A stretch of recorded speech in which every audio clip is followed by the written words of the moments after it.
We had freezing temperatures about 2 nights ago, and we were unprepared for it.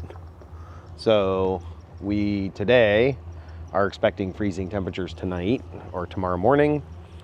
And because of that, I'm gonna go ahead and dump our tanks as well as get us some fresh water. And then I'm also gonna be putting on a heated hose today. So that's kind of my plan this morning, is to get all that done. The cool part is that the mountains here in, I guess, east of Pahrump are starting to get some snow. So hopefully you can see pretty well here. For now, I'm gonna hook up our sewer hose and make sure we're getting ready for the freezing temperatures tonight.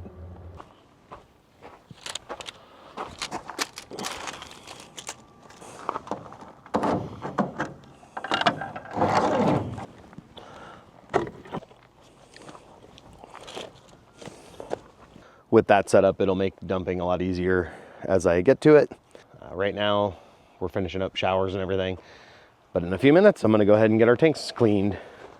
While that's dumping, I'm also gonna go ahead and replace our hose out here. This is a heated hose that we got from Amazon. I'll let you know if it's any good or not. We're gonna hook up a heated hose tonight because we're gonna get slightly below freezing. And slightly below freezing the other day equated to frozen hoses.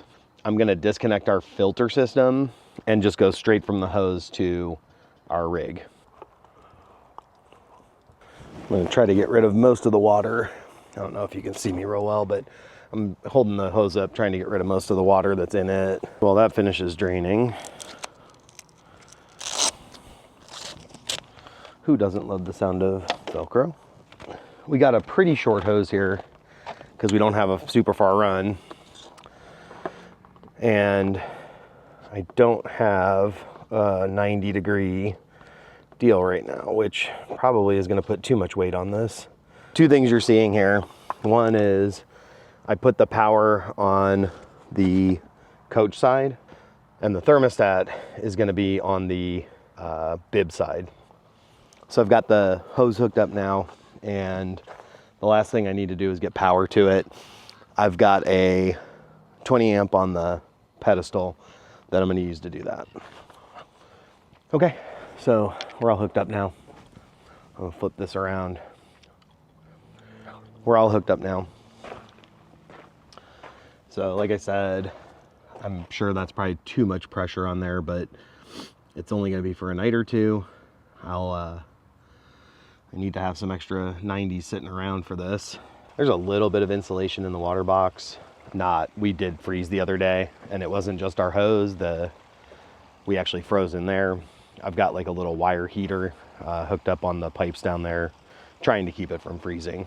This is our first time dealing with the freezing temperatures, and rather than put ourselves in the same situation as the other night, I'm gonna try to get around it. We'll see what happens. All right, the last thing I'm doing, totally forgot about it, is I'm gonna put some water in our freshwater tank. With the furnace and everything running, I don't think there's much risk of it freezing because we're really just getting down to freezing. What we found the other night with it getting to freezing was that the outside stuff froze, everything else stayed good. So just to have some water on board, we're gonna go ahead and fill some of that up. And I don't know if I've done this before, but I'm gonna show you our way of doing it. Because we replaced the outdoor shower with a hose, I don't disconnect and do it from fresh water outside. I actually just run it through the trailer and then back out to the freshwater tank. This is our shower, this is our fresh water.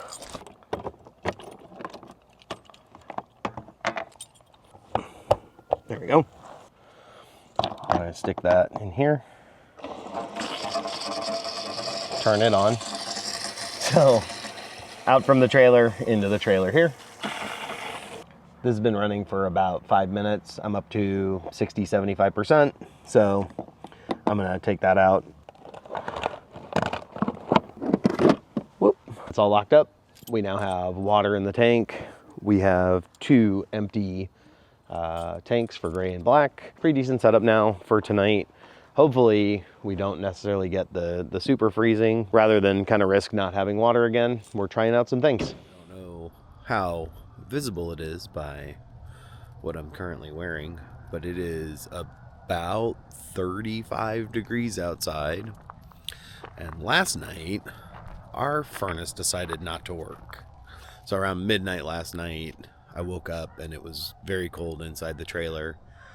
And I did a couple of checks just to make sure it wasn't some of the easy stuff. So the first thing I checked was that we were getting electric or enough voltage, and we are showing to get enough voltage to the furnace. The next thing I did is check to make sure that both propane tanks were on, and they are. And then the last thing I did is I actually lit the stove, trying to kind of purge the system of any air or anything like that.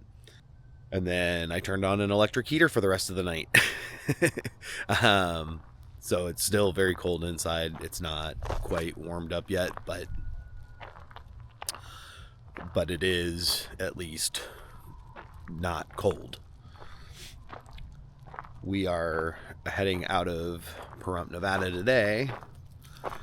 So hopefully either this morning when it warms up a little bit more, or when we land in Death Valley, I can kind of open up the panel and see if maybe the sail switch is dirty or there's something going on there. More information as I work through it. Getting a little bit warmer now, and I'm gonna come outside and kind of see what's going on here. On our Airstream, this is the cover for our furnace. I guess access panel or cover. It's at the back, so this sits under one of the dinette seats. So I'm gonna take a look at it, and I'm starting off, I've got kind of a travel toolkit inside. I have another one inside the bed of the truck, but rather than go dig for it right now, I'm gonna start with this.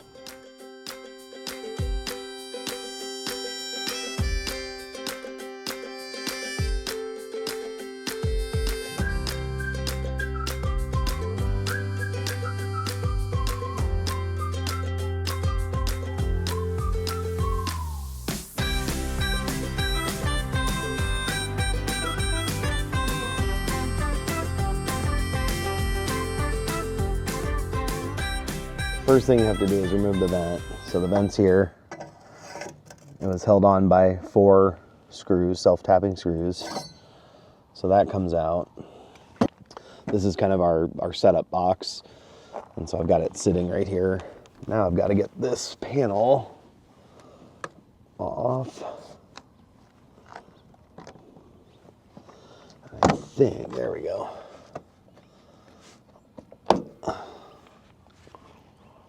So then this panel is now off. I'm going to set that there as well. So the first thing I'm going to try is that. So I reset the system. Zone 2.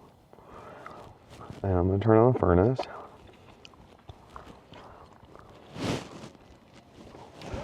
So it's nice, I can control it from out here from my phone.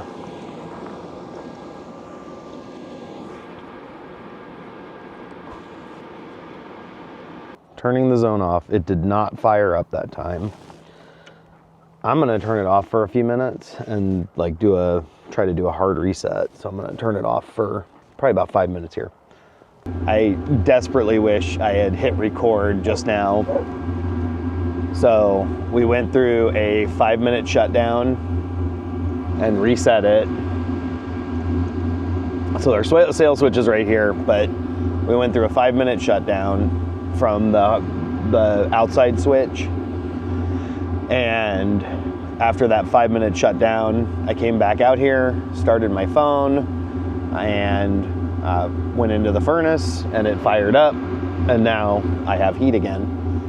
I'm gonna let it go for now, and I think what I'll do is if we have another issue, I'll pull the sail switch. In the meantime, I am gonna buy an extra sail switch for it, just to have on hand. The next time I can receive it is about a week from now, but I am going to try to have one on hand so that we don't have that as a failure down the road.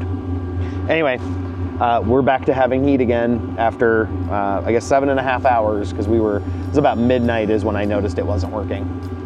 I hope that walking through what we did for freezing temperatures in Nevada was beneficial for you. We didn't have anything freeze after this and always had water. I'm glad we took action because there were a few folks that had frozen hoses the next few days. As for the furnace, it is still causing us some problems, and we will be replacing the sail switch as soon as we can get one. Watch for that video in a week or so. If you have recommendations for cold weather living, leave a comment. And if this was helpful, consider liking and subscribing. Thanks for watching.